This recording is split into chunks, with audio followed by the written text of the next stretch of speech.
কে এসে পড়েছে, আজকে তো বাড়িতে ঢুকতেই দেবো না। কি করি আইডিয়া। মা মা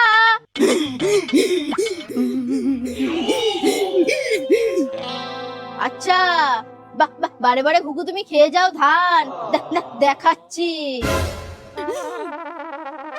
যাক বাবা, চলে গেছে। উফ, বুদ্ধিটা কাজ করেছে।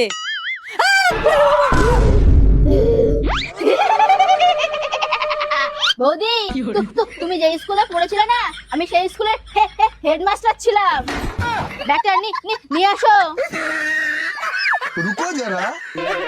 মা, কখন আসো তোমার বড় বৌমা? আরে আজকে সকালেই তো আসার কথা। মা, এই যে চা।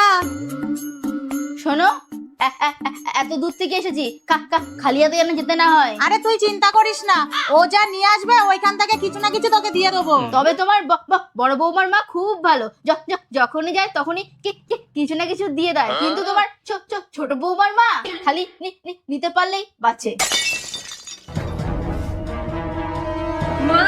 মা, এই তো এসে পড়েছে। কি হলো, এসে চুপচাপ বসে পড়লে কেন? একটা ভালো খবর আছে, একটা খারাপ খবর আছে, কোনটা আগে বলবো? ভালোটা দিয়েই শুরু করো। আমার মা এই বাড়ির সবার জন্য শাড়ি দিয়েছে, ননদিনীর জন্য।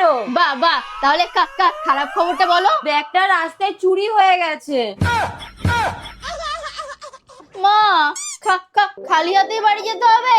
না না ননদিনী, খালি হাতে কোথায় যাচ্ছ? কাপ প্লেটটা তো ব্যাগের মধ্যে ঢুকিয়ে নিয়ে যাচ্ছ। हेलो।